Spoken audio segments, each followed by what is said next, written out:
오늘 성경 고린도후서 4장 16절로 18절 말씀을 통해서 우리가 주목하는 것이라는 제목으로 말씀을 증거합니다. 이 고린도후서는 주 57년경에 사도 바울이 마게도냐에서 기록한 성경입니다. 편지입니다. 당시에 마게도냐 지역은 우리가 성경에서 어느 지역을 눈에 확실히 인지가 되냐면 이 빌립보 교회와 또 데살로니가 교회가 있는 지역을 말합니다. 성령의 감동으로 이 바울에게 이 마게도냐에 와서 우리를 도우라 성령의 감동을 받고 바울이 그대로 순종해서 이 빌립보와 이 데살로니가 교회에 있는 교회들을 섬기고 복음을 전하는 중에 이 고린도 교회의 소식을 이 디도를 통해 듣게 됩니다. 그런데 처음에는 소식이 좀 좋지 않았어요. 이 고린도 교회 소식에서는 이 바울을 반대하는 자들이 또 심히 일어났고 또 그로 인해서 그 거짓된 교리들이 이 고린도 교회에 또 팽배하게 되고 또 교회마다 여러 근심과 걱정이 서리게 되어서 바울이 안 되겠구나. 이제 고린도 교회를 좀 방문해야 되겠다. 잠시라도 방문할 계획을 세우게 됩니다. 그 중에 편지를 쓰게 된 것이 이 고린도 전 후서가 됩니다. 오늘 본문에서 이 고린도 후서를 기록할 때 바울은 자신이 얼마나 진지하고 지금 복음 전하는 일이 얼마나 진지하게 임하고 있고 또 신실하고 또 거짓 없이 정말 진실하게 복음을 전하고 있다고 자신을 평가하고 있습니다. 그러면서 그 보배, 우리에게 주신 질그릇에 담긴 이 보배가 얼마나 귀한 것인지를 강조하고 있는데요. 바울은 자신이 사도의 직분을 감당할 때 얼마나 복음을 전할 때 거짓 없이 정말 신실한 내 이 모습을 보라고 이렇게 자신 있게 아주 강력한 어조를 가지고 이 편지를 쓰게 됩니다. 이 모습을 보면 우리가 자칫 잘못 오해하면 이 바울이 자기를 좀 드러내고 자랑하는 거 아니냐. 자기가 얼마나 하나님 앞에 좀 겸손하게 말을 해야지. 겸손한 게 미덕인데 바울의 이 모습을 보면 마치 자기가 대단한 일을 하는 것처럼 참 교만한 것 같다. 이렇게 평가되기도 하는데 결국 그런 의도가 전혀 없는 것입니다. 바울이 이렇게 자신 있게 자기가 얼마나 신실하게 지금 임하고 있는지를 말한 것은 교만해서가 아니라 그렇지 못한 자들에게 교훈을 주고 하나님 말씀만이 우리를 세우고 또 그들이 지금 겉모습에 집중하고 자신들의 가지고 있는 권세에 정말 집착하는 그들에게 그거 아니라고, 그거 잘못된 거라고 가르치기 위해서 오늘 편지를 쓰게 됩니다. 교회가 가진 능력이라는 것은 어떤 사람이나 어떤 사람의 권세를 통해서 세워지는 것이 아닙니다. 교회의 능력은 오직 말씀에 있잖아요. 또 복음의 힘에 있고 또 하나님이 그 복음을 통해서 우리에게 역사하시는 그 성령의 기쁨을 아는 자들이 교회 안에서 능력을 발휘해서 하나님의 일을 해 나가는 것입니다. 교회는 그런 곳이에요. 어떤 권세와 능력과 가진 자가 누리는 어떤 그런 단체가 아니라 오직 하나님의 말씀이 먼저 살아있고 진실되고 신실한 자들이 하나님의 뜻대로 복음을 전하는 곳, 그것이 교회가 되어야 할 것입니다. 그런데 지금 현실의 바울은 참 고난을 당하고 있어요. 여러 고통입니다. 복음을 전하면서 받는 고난이 얼마나 큰지 자기가 받는 고난이 사망에 이를 정도의 고난이라고 말하고 있어요. 오늘 본문은 아니지만 4장 12절에 보면 이런 말을 합니다. 그런즉 사망은 우리 안에서 역사하고 생명은 너희 안에서 역사하느니라. 그러니까 바울과 우리라고 말했을 때 여기는 바울에게 동역자들을 의미하거든요. 그러니까 복음을 전하는 동역자들, 그들은 지금 복음을 전하면서 사망에 놓여 있다는 거예요. 고통당하고 먹지 못하고 또 복음을 전하면서 비난받고 힐난당하고 여러 가지 좀 고통스러운 육신적으로나 또 정신적으로 많은 고난을 당하지만 그것은 헛되지 않고 생명으로 이어져서 복음을 듣는 너희에게는 생명이 너희 안에서 역사한다고 믿은 거예요. 또 그대로 진짜 그런 역사가 일어났고 고되고 힘들지만 그런 삶 가운데서 바울은 소망을 잃지 않고 계속해서 복음을 전진해 나가겠다, 복음을 전하겠다라고 각오하고 있는 것입니다. 바울의 그 심적인 상태를 여기서 우리가 이해할 수 있는 것은 겉으로는 굉장히 고통스러워요. 피곤하고 자지 못하고 먹지 못하고 또 간혹 그 매맞기도 하고 굶주리기도 하는 그런 고통 가운데서 바울이 느끼는 영적인 자유는 상상할 수 없는 기쁨을 바울에게 주는 겁니다. 그러니까 육신적으로는 굉장히 고통스럽지만 자신이 느끼는 그 하나님의 역사, 그 큰 능력이 질그릇에 담겨진 그 보배가 나를 완강하게 붙잡고 이끌어가는 것을 바울이 느끼는 거예요. 이 고린도후서와 고린도전서 사이에는 여러 수많은 편지들이 있었습니다. 그냥 고린도전서와 후서가 있었던 게 아니고 여러 편의 편지를 쓰게 되는데 당시에 그 마게도니아 지역에 있는 빌립보와 데살로니가 교회에서 그들이 얼마나 고통 가운데서도 정말 풍성한 연보를 하면서 하나님의 일을 성취한 걸 보여주고 그것을 이 고린도 교회에 소개하면서 너희도 그렇게 하라는 거예요. 그런 걸 가르쳐 주거든요. 하나하나 우리가 지금 고린도서를 다 살피진 않지만 바울의 말에는 항상 내가 잘한 게 아니라 너희에게 하나님을 정말 제대로 된 하나님을 소개하고 그 하나님이 어떻게 교회를 이끌어 가시는지를 보여주고 있는 거예요. 그걸 통해서 지금의 우리 교회도 지금의 말씀을 듣는 우리 교회도 어떤 방향과 어떤 모습으로 하나님을 섬겨야 되는지를 잘 가르쳐 주는 것이 이 고린도 후서입니다.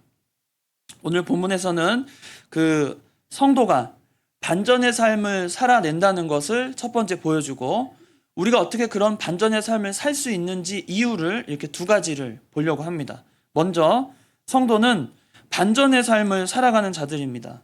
오늘 본문 14절에 보면 16절에 보면 그러므로 우리가 낙심하지 아니하노니 우리의 겉사람은 낡아지나 우리의 속사람은 날로 새로워지도다. 바울 스스로 자기는 겉사람은 지금 낡아진다고 말해요. 그리고 그러나 속사람은 날로 새로워진다고 그렇게 말하고 있습니다. 첫 번째 이 반전의 삶, 성도에게 주시는 반전의 삶은 낙심될 일을 만나도 낙심하지 않는다는 겁니다. 오늘 본문 16절에 처음 나오죠. 그러므로 우리가 낙심하지 아니하노니 이렇게 말합니다. 낙심된 일이 세상에 얼마나 많습니까? 교회적으로도 또 바울 스스로도 아니 기껏 복음을 전했더니 그 돌아오는 편지 내용이 고린도 교회 내용이 바울을 반대하고 또 건세가 중요하고 율법적인 의식이 중요하지 바울 떠나 있고 뭐 잠깐 우리한테 있었던 뭐 그 사도의 말을 우리가 들어야 되냐 이런 반대하는 세력들 때문에 골치가 아픈 거예요. 고통당합니다. 분명히 잘 배우고 가르친 대로 잘 행하면 좋겠지만 그렇지 못한 교회의 모습을 보면 그 교육자나 또 말씀을 전하는 자에게는 심적인 괴로움이 더하거든요. 분명히 가르쳤는데 분명히 좋은 말씀을 전했고 잘 따라오라고 가르쳤는데 그 말대로 하지 않고 엉뚱하게 세상에 빠져 사는 모습 보면 교육자나 말씀을 전하는 자 입장에서는 상당한 충격을 받게 됩니다. 아, 내가 하는 일이 맞나? 내가 과연 진짜 하나님의 일꾼으로서 이게 적합한 사람인가? 내 자신에게 그 화살을 돌리고 자꾸만 위축되고 대단한 고통을, 심적인 고통을 느낄 겁니다. 그래서 낙심이 오는 거예요.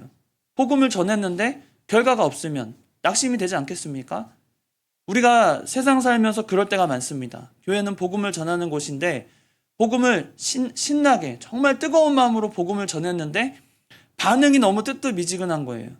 어딜 가도 정말 하나님의 마음을 가지고 예수 그리스도를 닮은 마음으로 복음을 전했는데 받아들이는 사람은 그냥 대충 대수롭지 않게 여길 때 마음이 막 한편으로는 내가 지금 뭐 하고 있나 이 시간에 이런 마음 들 수 있습니다. 우리가 그런 낙심된 마음 또 그런 형편을 만날 수 있지만 그때 우리는 낙심하지 아니한다는 거예요. 성도로서 우리가 복음 전할 때 항상 전에 그런 선배 목사님들이나 이제 스승 목사님들한테 늘 듣는 말씀이 그 신학교 처음 들어가면 교수 목사님들이 항상 그 말씀 하시는 거예요. 여러분이 복음 전하면 한 1000명쯤 회개할 것 같죠? 이런 말씀 많이 하셨어요. 한번 그냥 설교로 딱 하면은 은혜 받아가지고 막 1000명이 막 엎드러지고 막 기도하고 막 큰 역사가 일어날 것 같죠? 그런 마음부터 버리십시오. 거기서부터 사역의 시작입니다.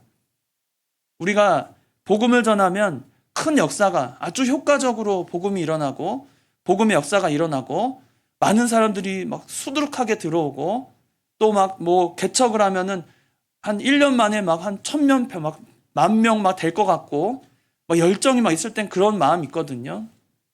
그러나 그렇지 않아요. 실제로 현실은 그렇지 않습니다.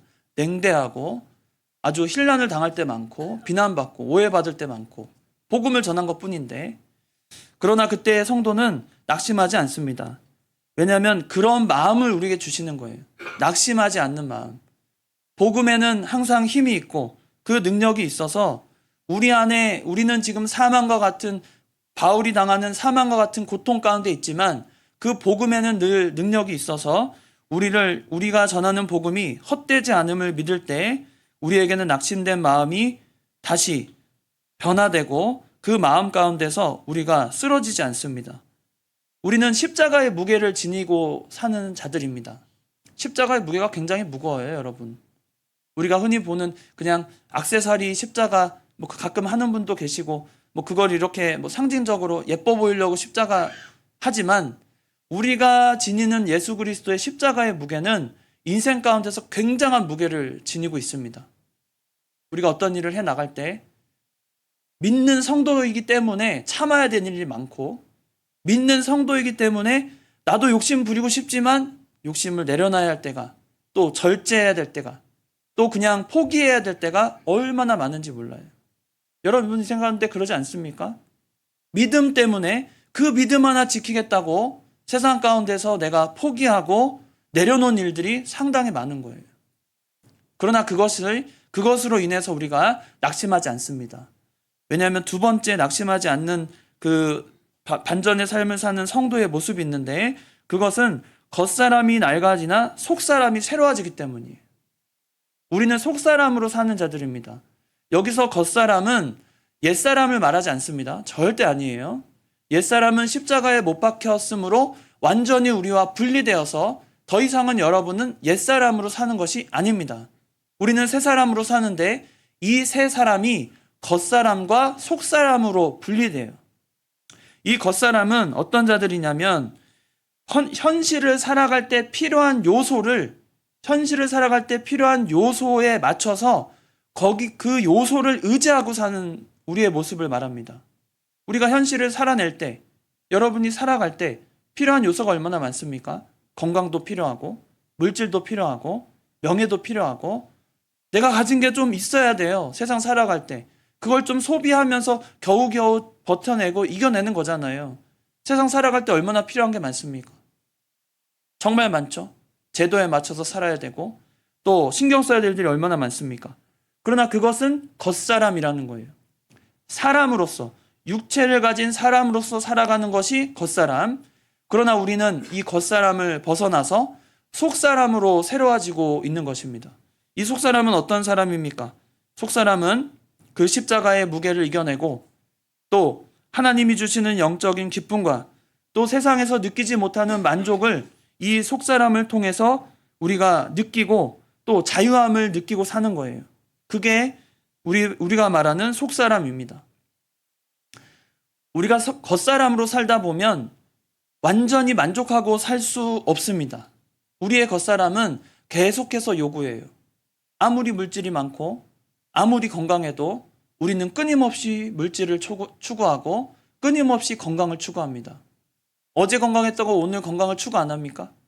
지금까지 건강했다고 앞으로의 건강을 우리는 포기해요? 그런 적이 없잖아요. 항상 추구하지. 지난달에 돈 벌었다고 이번 달에 돈이 필요 없으세요? 필요 없으면 저 주세요. 우리가 물질을 생각해 보면 정말 그렇게 받아지고 또 채워지면은 그걸로 만족하지 못하고 또 더. 우리의 인생은 겉사람으로 살다 보면 도저히 만족할 수 없는 삶을 사는 것입니다. 그러나 속사람은 그렇지 않아요. 겉사람이 낡아지고 부패하고 점점 쇠약해져도 우리의 속사람은 말씀 가운데 사는 성도에게는 날로 새로워지는 겁니다. 소망을 가지세요, 여러분. 나이가 점점 들고 믿음 생활을 하다 보면 내가 포기했던 세상의 일들이 나에게 내가 가졌던 모든 기회들을 내가 포기했다고 해서 그것으로 내 삶이 끝나는 것이 아니라 나에게는 속사람이 계속해서 세려와지고 자라나고 있다는 거예요. 그게 우리에게 소망입니다. 믿음을 지키면 그냥 과거의 것을 붙잡는 것 같지만 그게 진짜라는 거예요. 우리가 예수님을 믿는 그 자체가 우리의 속사람을 날로 새롭게 하는 유일한 방법이라는 거예요. 겉사람은 계속해서 채워줘야 되지만 속사람은 한 번 채워지면 그것이 영양분이 돼서 조금씩 자라납니다. 소망이 있는 거예요. 우리가 기대하던 만족은 속사람으로 살 때에 우리에게 진정한 만족이 찾아옵니다. 그게 믿음으로 산다는 뜻이에요. 그냥 겉사람으로 살다가 세상이 주는 요구에 맞춰서 이것저것 요구를 채워가면서 내 만족을 채워가려고 해보지만 내 만족이 채워지지 않아요. 여러분, 나이 들수록 욕심이 많아질까요? 적어질까요? 이런 얘기 하잖아요. 제 어른들이 그런 얘기 많이 하잖아요. 젊은 사람도 보면서 아유, 너 때가 제일 좋은 때라고, 너 때가 제일 좋다고, 아유, 너 때로 돌아가고 싶다고. 거짓말이에요. 그때 돌아가면 어쩌실 거예요, 그러면? 그 지금까지 내가 살아왔던 그 인생이 다 부인하는 거예요? 내 인생, 지금의 내 모습을 다 부인하는 겁니까? 젊은 모습을 보면서 아, 젊은 거, 저 때가 좋다고. 그때도, 여러분의 그때도 좋았어요. 여러분의 그때도 좋았습니다. 지금도 좋으시지만 과거의 그때도 여러분 좋았어요. 그러면 나머지 그 젊은 세대들, 다음 세대들도 좋은 시절을 보내야죠. 그걸 우리가 부러워하거나 아, 그때 돌아가고 싶다. 그런 말은 다 그냥 뭐라 그래야 될까요?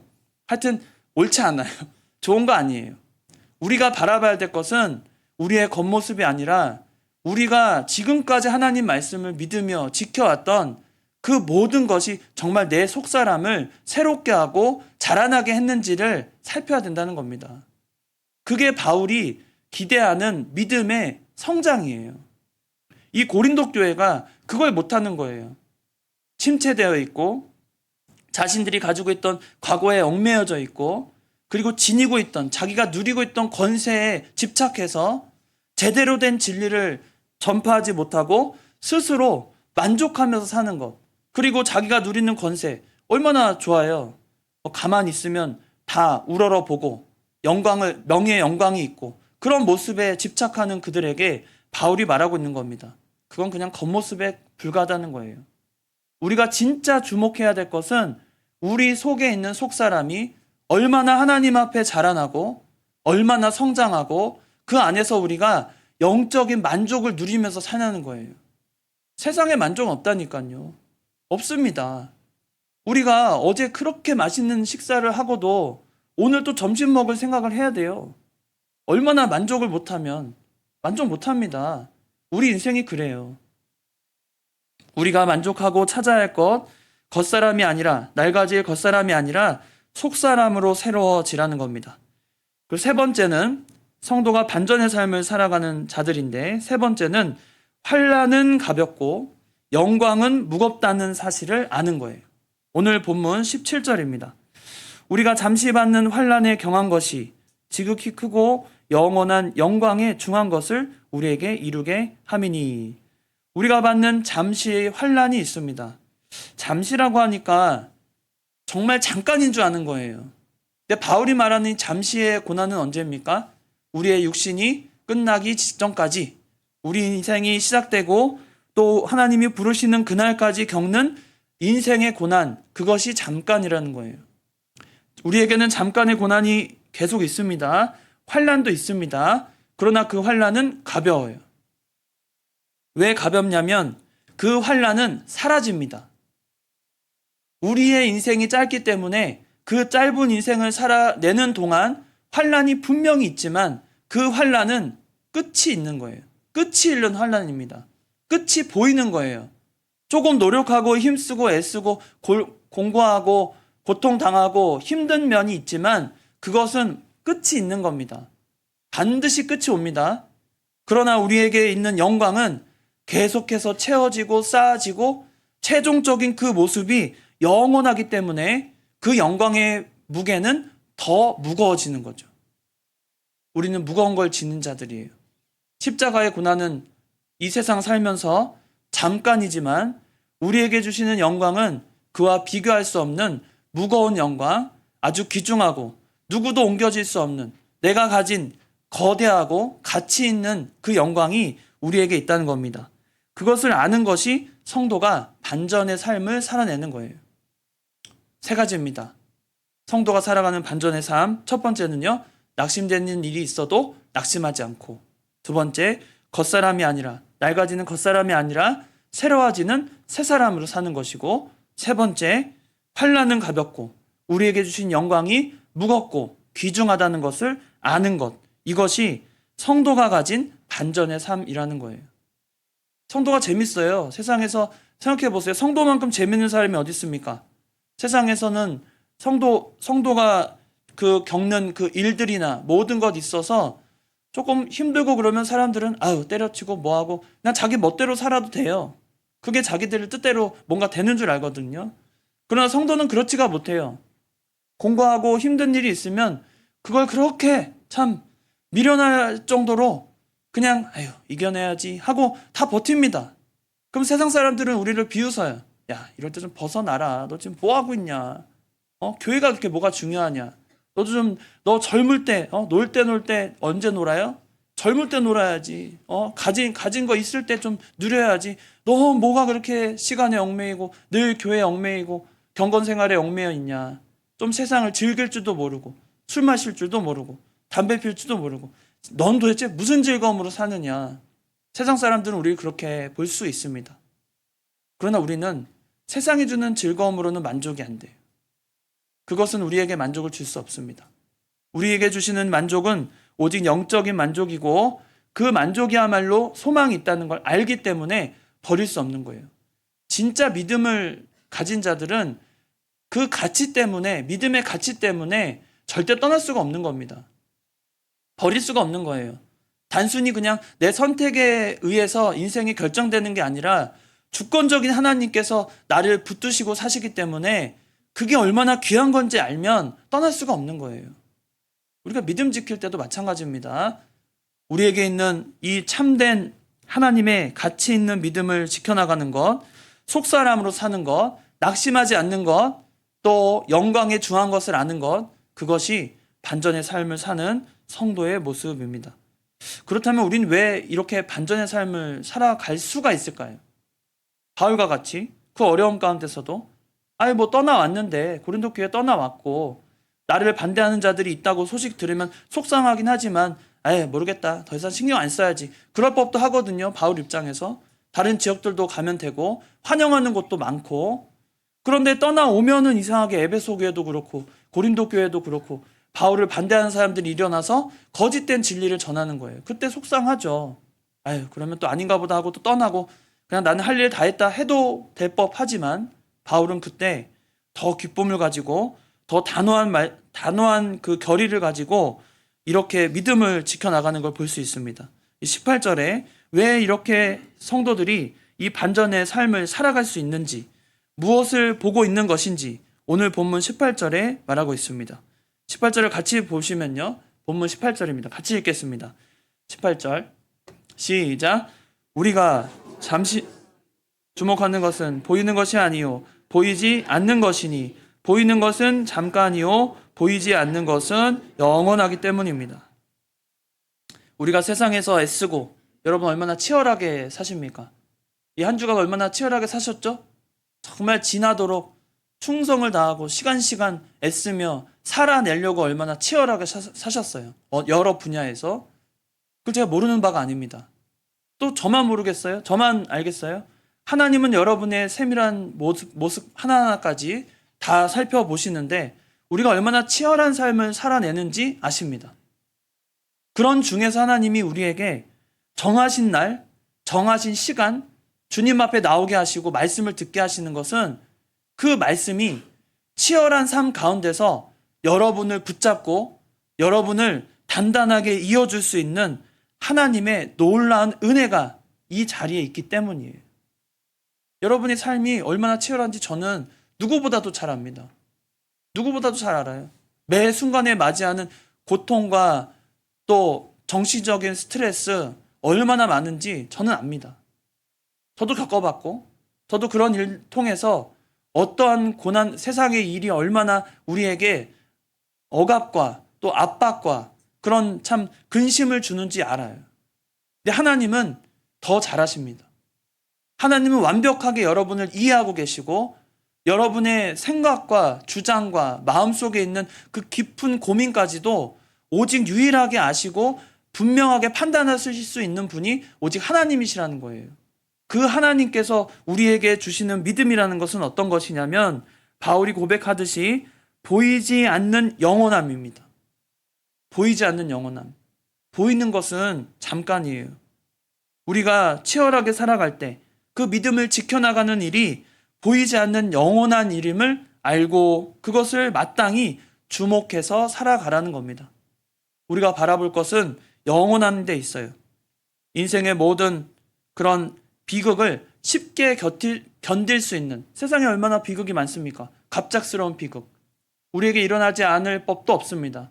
그러나 그런 비극들을 만날 때 믿음을 지켜나가는 자들에게 그것이 영원하지 않고 우리에게는 영원한 믿음이 있다는 것을 알면 그 영원함 때문에 우리가 늘 주목하고 살아야 할 것이 있다는 것을 알게 됩니다. 그것이 바로 하나님이 우리에게 약속하신 영원성이에요. 영생이며 영원입니다. 사람에게는 이 영원이라는 개념이 어울리지 않습니다. 사람에게는 영원이라는 것이 이해가 잘 되지 않는 거예요. 그 피부로 느껴지지 않습니다. 그게 확실하게 영원이라는 개념을 사람이 완벽하게 이해할 수 없는 존재예요. 왜냐하면 우리 인생에 우리 삶이 영원하지 않거든요.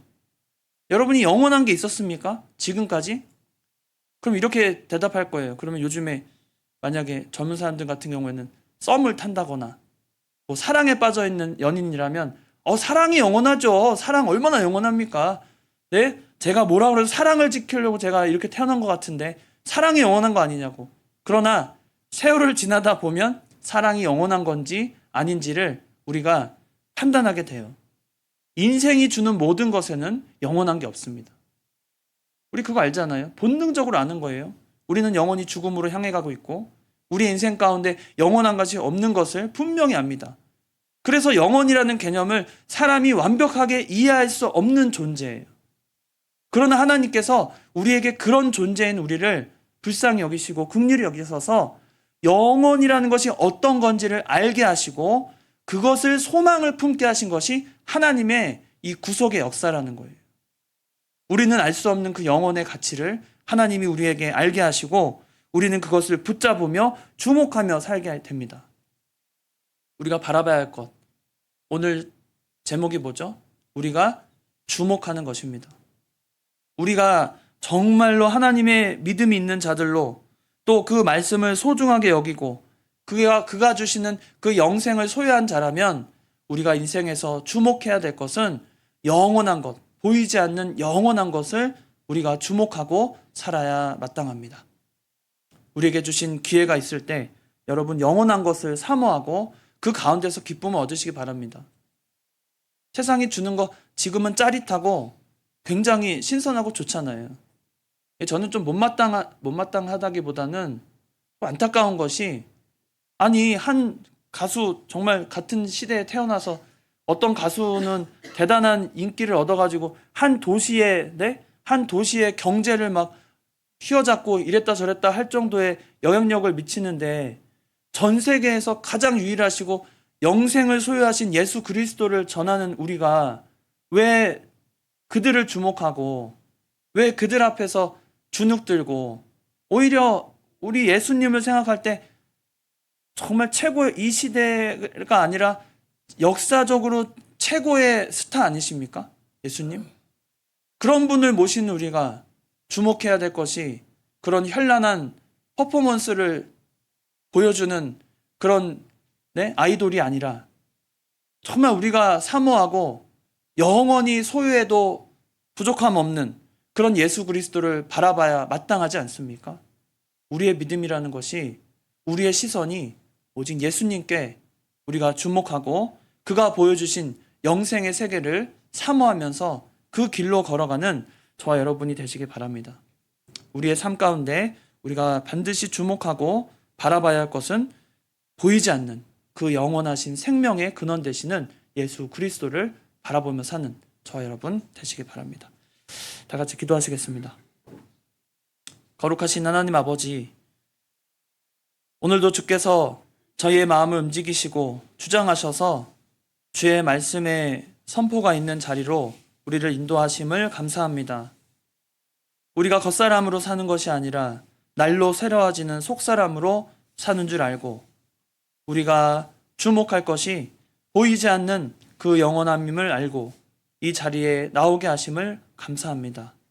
세상에서는 모든 것이 만족스럽지 못하고 여전히 요구하고 채워져야 할 것들이 많이 있지만 우리의 마음속에는 영원하시고 또 늘 함께 하시는 예수 그리스도로 말미암아 우리의 모든 질그릇에 담겨진 보배와 같이 가치 있는 줄 알고 예수 그리스도를 주목하며 사는 저희들의 삶이 되게 하여 주시옵소서.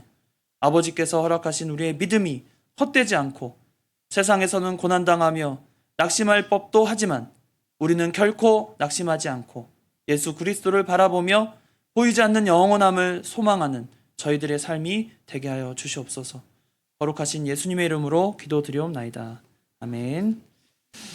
찬송가 195장